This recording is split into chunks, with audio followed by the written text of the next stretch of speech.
Yo, we're gonna be clearing up a lot of shit in this video, talking about medium to high ticket products. Listen, if you're not doing this, you need to be doing this. Watch the video because I'm gonna be talking about a lot of shit that nobody talks about. Let's get it.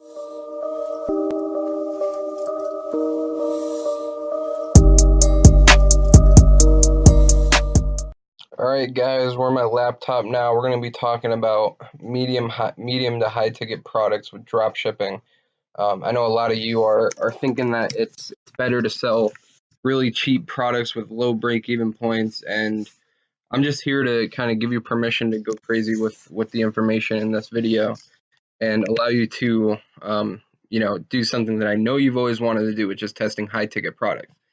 Because everybody wants to do it, but there's so many people that just say, like, oh, they sell less, whatever bullshit they're saying. So let's just shut that out right now, and let's talk about why you should be doing high ticket products. So the truth is a lie. Like, what I mean by this is it's logical that if the price of the product is higher, less people will buy it. And by truth, that's what I mean. It just seems logical, right? Like less people are going to buy it if the price is higher. And it's not true. Like you can see my little note there. It won't sell less. The CPP will not be ridiculously high. And yes, people do buy $100 items from Facebook ads. Not very hard to get them to do that. I mean, it's a little bit. You have to be a little bit more salesy, and it's a little bit harder to find a winner. But like once you do, it's so much more worth it.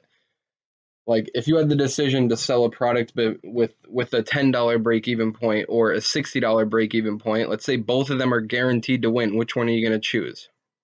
Obviously the $60 break even point. So I mean, I don't see why people start out with low margin products. I don't understand it. I don't think it's worth it. So yeah, we're just going to go more into that. The truth is a lie. Listen, it will not sell less because it's more expensive.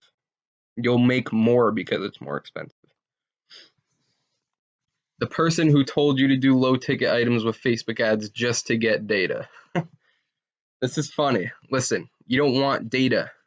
You don't want data. You want money. You want data that's going to make you money. I've seen people with thousands of purchases on a low ticket product, but they haven't made a dime. They haven't made a dollar. What kind of data is that? And they try retargeting the data with higher ticket products, and it just doesn't work out because they're so focused on the free plus shipping or the $10 gadget or whatever the hell. Listen, I'm not going after data. I don't care about data. I care about money. I want what's going to make money. And I know that data makes money, but only the right data, not data of a free plus shipping offer. Nobody's talking about this. Nobody's going to tell you this. You know why? Logic coaching. It makes sense. The more data you have, the more stronger your lookalikes are, the more sales you'll make, right? True. But people who actually do this, they know that low ticket data is not as high quality as like actual data for like a real product that has like over a $30 break even point. It's just not the same. The data is different.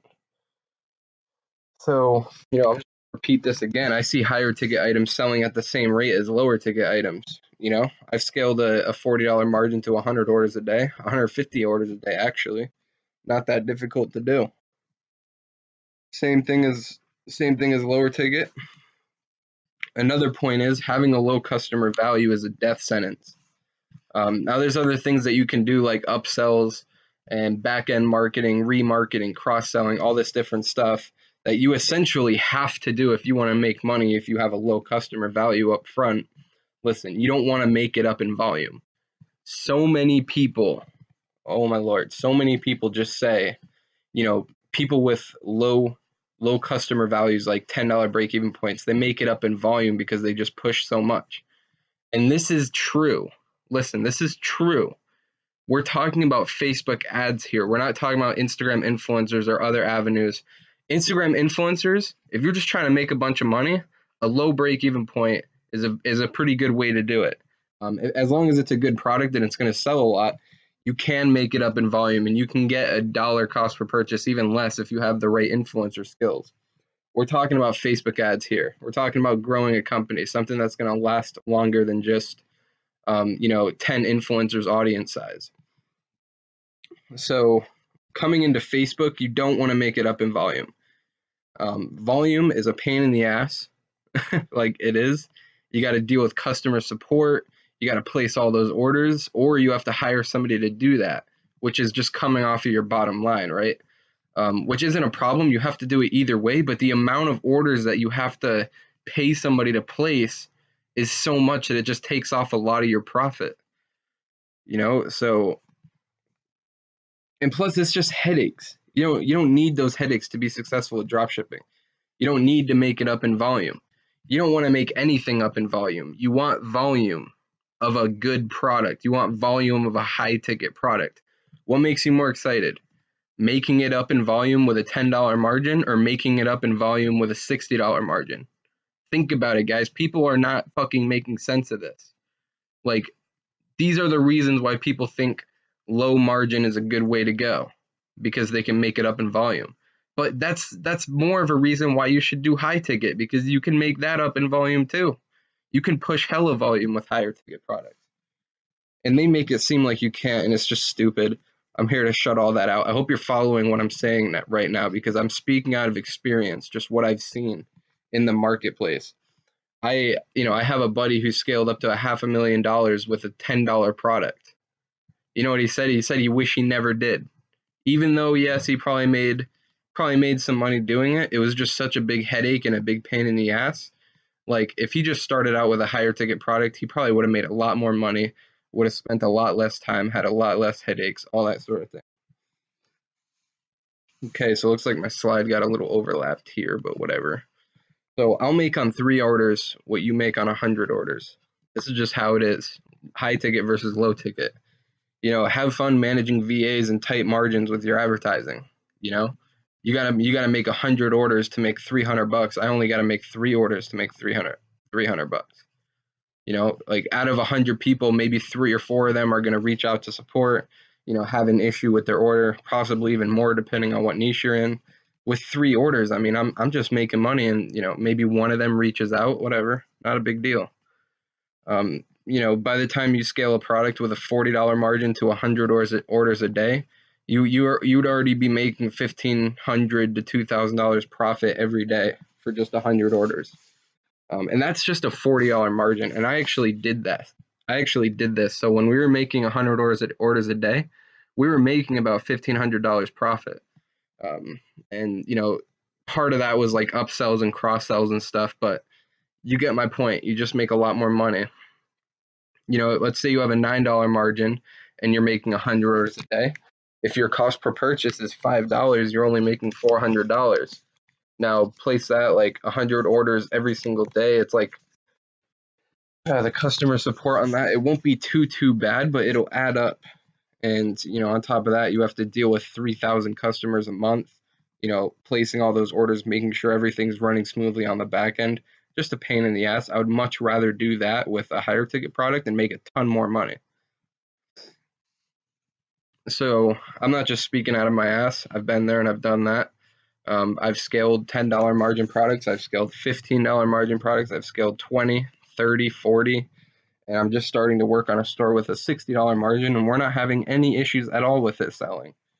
So listen, I don't even work with stores who hold less than a $20 margin.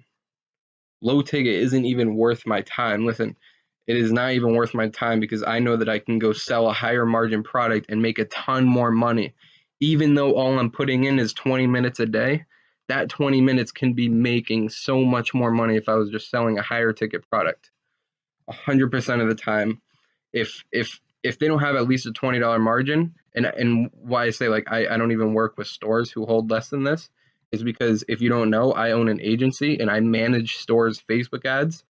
So I don't own any stores myself. I help other people scale their products. I don't scale products with less than a $20 margin. And if I do, it's a really damn good product because it's selling like crazy.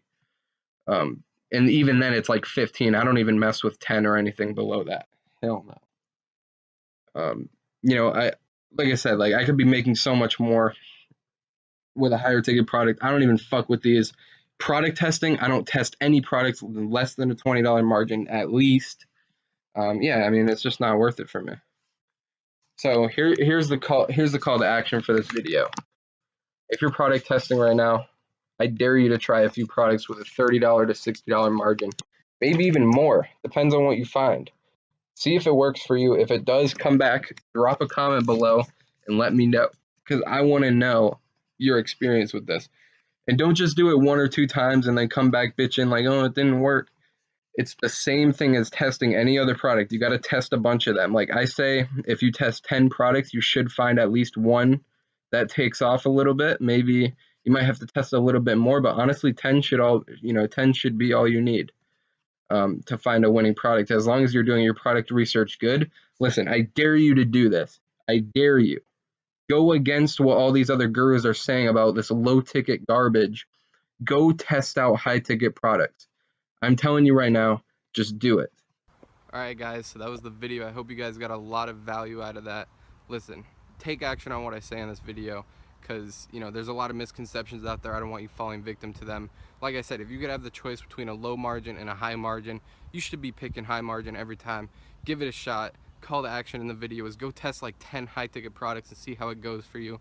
Use my product testing strategy, whatever you need to do. I'll link the video at the end of this video. But as for this video, we're done. I think I gave a good amount of value, enough for you guys to go and take action on. But for now, this is Noah Brewer, and I'm out. Peace.